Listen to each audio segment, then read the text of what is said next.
네, 시청자 여러분, 주말 잘 보내셨습니까? 10월 20일 월요일입니다. 오늘 시작하는 뉴스 브리핑. 오늘 첫 소식은 주간 증시 브리핑부터 좀 가져보겠습니다. 기업 호실적 힘바다. 네. 3부 시작 시작이 됐죠. 일단 삼성전자가 뭐 히트를 한번 쳤고요. 이제 차차 하나씩 나올 겁니다. 보통 이제 삼성전자가 하고 난 다음에 한 2주 정도 텀이 좀 있죠. 이제 이번 주 후반부터 그리고 다음 주부터 이제 본격적으로 3부 실적 시즌이 나올 건데 지금까지 뭐 여러 가지 얘기들이 나왔습니다만 매출은 뭐 크게 늘지 않아도 영업이익 같은 경우는 좀 지난 한 달 전에 대비해서 컨센서스가 좀 더 올라가는 그런 어떤 모습들이 나타나고 있어서 근데 이게 이제 항상 그렇습니다만 양극화가 계속 있다라는 거 특히 이제 반도체라든가 뭐 전력 경영 사실 주도 섹터들의 실적들은 좀 그래도 기대해 볼 만한데 뭐 그다음에 좀 요즘에 주가는 여전히 좀 그렇게 정체 상태긴 합니다만 화장품 같은 경우도 괜찮고요. 근데 이제 그렇지 않은 데 쪽들은 상당히 좀 냉랭한 그런 컨센서스들이 좀 나오고 있다는 점도 좀 감안하시면서 일단 실적 시즌 보시면 될 것 같고요.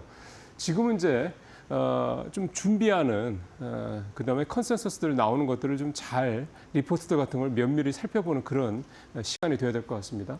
자, 이번 주에 가장 중요한 이 일정은 표를 한번 먼저 보시죠. 국내에서는 이제 23일 날 있는 금통위가 일단 있겠죠. 아직까지는 뭐 이번에 금리를 인하한다 이런 얘기는 좀 나오기가 좀 힘을 얻고 있지는 못합니다. 역시 이제 부동산 문제 때문이라 좀 봐야 되겠고요. 뭐 정부가 부동산 대책을 또 내놓을 정도니까 지금 이런 상태에서 한국은행이 금리를 내리기는 쉽지 않죠. 미국의 24일 날 CPI 이런 것들이 좀 중요하고요. 사실은 이제 이런 지표보다는 역시 이제 22일 날 발표되는 이제 테슬라, IBM, 즉 주요 기업들의 실적 발표 여기에 이제 포인트가 맞춰질 수 있겠고. 그다음에 이제 하나 더 말씀을 드린다면 이제 오늘 중국의 20기 사중전회가 이제 개막이 되는데. 뭐 국내 총생산 성장률 저것도 뭐 있기는 합니다만 사중전회가 올해 되게 좀 의미를 좀 두고 있는 거는요. 뭐 아시겠지만 주말새 아마 시진핑 중국 국가주석의 뭐 실각설 관련된 이런 기사들 외신으로 보신 분들이 많이 계실 겁니다. 이게 지난 6월, 7월에 이어서 좀 벌써 올 들어서만 두 번째 시주석의 실각설 얘기가 좀 나오고 있는 상황이거든요. 뭐 여기서 뭐 이번 사중전회 때 이제 주요 이제 인사들의 어떤 새로 등용 이런 부분들 좀 살펴봐야 될 것 같고요. 일단 지난주에 나왔던 주요 군부 인사에서는 글쎄 뭔가 시그널이 있는 게 아니냐라는 얘기가 좀 나올 법하긴 합니다. 주요 인사들 2명이 내려왔기 때문에 그런데요. 이번에 사중전회 때 새로운 인물이 등장하느냐 안 하느냐가 상당히 좀 중요한 포인트가 될 것이다. 그래서 이번에는 뭐 오늘부터 시작이 되는데 오늘 당장 뭐 그런 얘기가 나오지 않을 거고 며칠 걸리겠습니다만 사중전회 끝 무렵에 나올 새로운 사람이 등장을 하느냐 이 부분을 좀 면밀히 살펴보실 필요가 있고 그 사람이 시진핑 주석 쪽 사람이냐 아니면 소위 말해서 이제 뭐 공청단이라든가 태자당이라든가 시진핑 주석의 좀 라이벌 구도에 있는 계파에서 나온 사람이냐 이거를 보신다면 이것도 좀 되게 중요하게 보실 만한 관전 포인트가 되지 않겠나 싶은 생각이 들고요. 아무래도 이번 주에 리스크라고 그런다면 지난주까지 뭐 3,700선 넘는 정도로 좀 달리고 있지 않습니까? 그러니까 차익 실현에 대한 부담이 계속 커지고 있다는 거. 미국 시장도 지난주 좀 그랬고 또 우리가 지난주 금요일 날 후반부에 특히 애프터마켓에서 좀 빠지는 좀 낙폭이 좀 큰 경우가 좀 종목들도 많고 해서 그런 부분에 대한 부담이 일단 이번 주 초에는 좀 있지 않을까 이런 생각을 좀 해볼 수가 있겠습니다.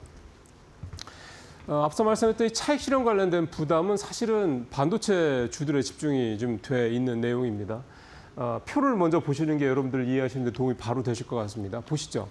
코스피가요, 최근에 278조의 시총이 좀 상승을 좀 증가를 했는데 최근 한 달간 얘기입니다. 보십시오. 삼성전자가 278조 증가한 중에 116조고요. SK하이닉스가 96조입니다. 그러니까 두 회사를 합하면 대략 210조 정도가 되는 거죠. 그럼 278조 늘어난 거 210조가 두 회사니까 76% 정도를 이 두 회사가 시가총액 상승 부분을 차지를 하고 있습니다. 쏠림 현상이 좀 엄청나게 좀 큰 거죠.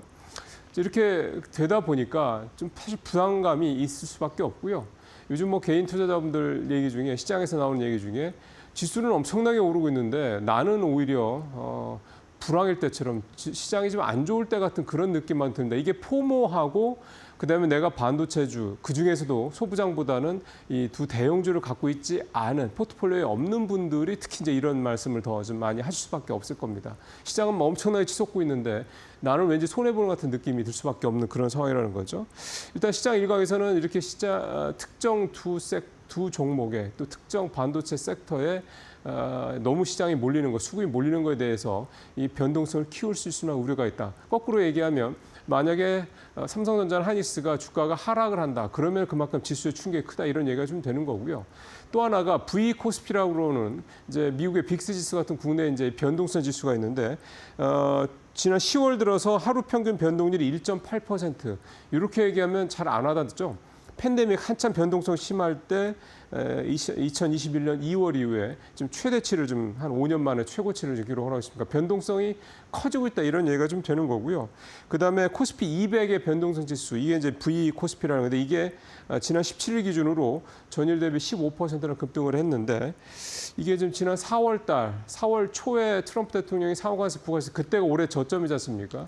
그때 이후에 좀 최고치를 기록을 하고 있습니다. 역시 이것도 계속해서 이렇게 오르게 되면 뭔가 시장에 한번 조정이 올 수 있다 이런 조짐을 좀 보여주는 건데요. 항상 이럴 때마다 또 나오는 얘기가 기다리는 조정은 오지 않는다 또 이런 얘기도 좀 하는 거죠.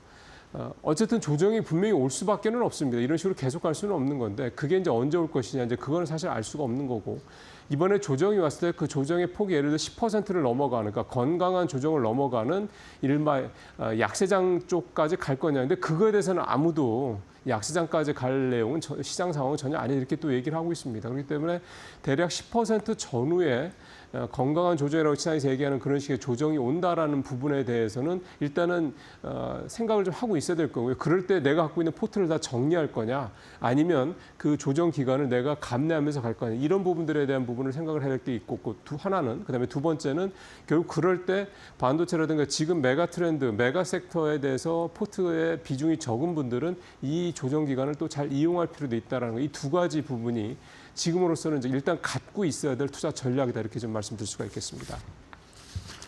자 이제 좀 마이크로한 섹터로 와서 화장품 섹터 잠깐 얘기 좀 해보죠. 화장품 섹터는 사실 수출은 계속해서 데이터들을 한번 확인하시겠습니다. 여전히 괜찮습니다. 미국 쪽도 조금씩 하락폭이 줄고 있고요. 그다음에 유럽이라든가 뭐 중동이라든가 뭐 남미라든가 동남아 쪽은 여전히 좋습니다.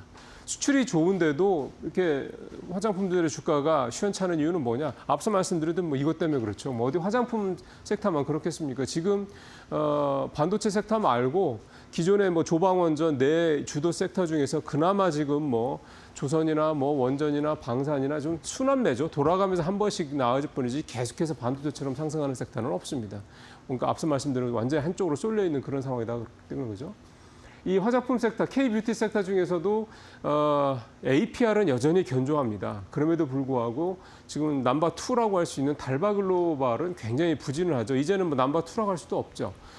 지난 8월 고점 때 23만 원 23.9만 원, 그러니까 23만 9천 원, 24만 원 근처까지 갔던 이 달바글로발의 주가가 지금은 14만 원대까지 떨어졌으니까 무려 40%까지 지금 추락을 한 상황입니다. 보통 이제 새로 상장한 회사가 한 30% 정도까지 떨어졌다가 이제 다시 이제 반등을 해서 고점을 넘어서는 경우가 좀 많았는데요. 올 들어서도 그런 경우가 있는데 달바글로발은 지금 사실은 좀 멀어 보이죠. 두 가지 이유죠. 핵심 부진 이유 하나는 실적 부진이고요. 일단 2분기 실적이 역대 최고치를 기록했지만 컨센서스가 워낙 앞서가다 보니까 그거에 컨센에 미달한 것 때문에 주가가 좀 빠진 이유가 됐고 두 번째는 사실은 저는 이게 더 크지 않나 싶은 생각도 드는데 오버행 이슈가 좀 계속 발목을 잡고 있는 생각이 있습니다. 8월 달에 195만 주, 그다음에 다음 달에 또 11% 전체 발행 물량에 129만 주가 또 대기하고 있습니다. 그래서 아마 이번 일단 3분기 실적에서 달바글로발이 시장의 컨센서스를 넘어서는 실적이 일단 나와야 되는 게 전제고 두 번째는 11월 달에 이 오버행 이슈가 이번에는 어떻게 소화가 될 거냐. 만약 이번에도 3분기 실적이 컨센에 미흡하거나 또는 컨센에서 뭐 큰 차이가 없는 상태에서 오버행 물량이 또 주가를 한 번 더 아래로 이렇게 내리꽂게 만든다고 그러면 달바글로발이 이 부진을 회복되는 게 만만치 않을 수 있다 이런 해석도 좀 나옵니다. 어쨌든 이 프리미엄 비건 이 브랜드 이 어떤 뭔가 명확한 차별화된 브랜드 컨셉은 잡고 있는데 실적과 오버행 이슈가 이 달바글로발의 발목을 잡고 있는 그런 상황입니다. 자, 마지막으로 펀드와치 짧게 좀 말씀드려보겠습니다. 제목처럼 뭐 2차전지 ETF가 지난주에는 가장 화끈한 그런 성적표를 보여줬는데 표를 한번 보시죠. 주간 펀드 수익률 탑5 중에서 2차전지, 반도체, 2차전지, 그다음에 200 T죠. 그러니까 테크 쪽 레버리지, 2차전지 핵심 소재. 5개 중에 3개가 2차전지죠. 반도체 탑도 그렇고. 이게 그리고 또 하나의 특징이 1, 2, 3, 4는 다 레버리지입니다. 그러니까 이게 참 세죠. 레버리지가 확실히 그렇고. 그래서 또 2차전지가 마지막 5번째 2차전지 핵심 소재 10개 종목. 그러니까 지난주 2차전지가 얼마나 셌는지를 알 수가 있는 게 레버리지가 아닌 건데도 21% 가까운 수익률을 20% 가까운 수익률을 냈다라는 거죠. 그러니까 확실히 지난주는 레버리지가 확실한 톱이었다 이렇게 좀 볼 수가 있겠고요. 근데 이게 이제 이번 주에도 갈지 이거는 또 완전히 다른 얘기가 좀 됩니다. 왜냐하면 이게 펀더멘탈적인 측면보다는 역시 아직까지도 기대감 때문에 가고 있는 장이다 이렇게 봐야 되기 때문에 그런 거고요. 지난주에 국내 주식형 펀드 평균 수익률 5.1% 상당히 좋았죠. 그다음에 해외 주식에서 일본이 4.97%로 역시 좋았고요. 그다음에 에너지 섹터가 5.9%로 섹터 중에서는 제일 좋았고 개별 상품 중에서는 신한자산운용의 이 미국 양자 컴퓨팅 탑10 요게 한 주 동안 무려 35%였습니다. 양자 컴퓨팅 중에 지난주에 미국에서 가장 셌었는데 그대로 나타나고 있다. 그렇게 볼 수가 있겠습니다. 자, 이번 주에 또 어떤 섹터가 또 강할지 그럼 또 주목을 해봐야 되겠습니다. 마치겠습니다.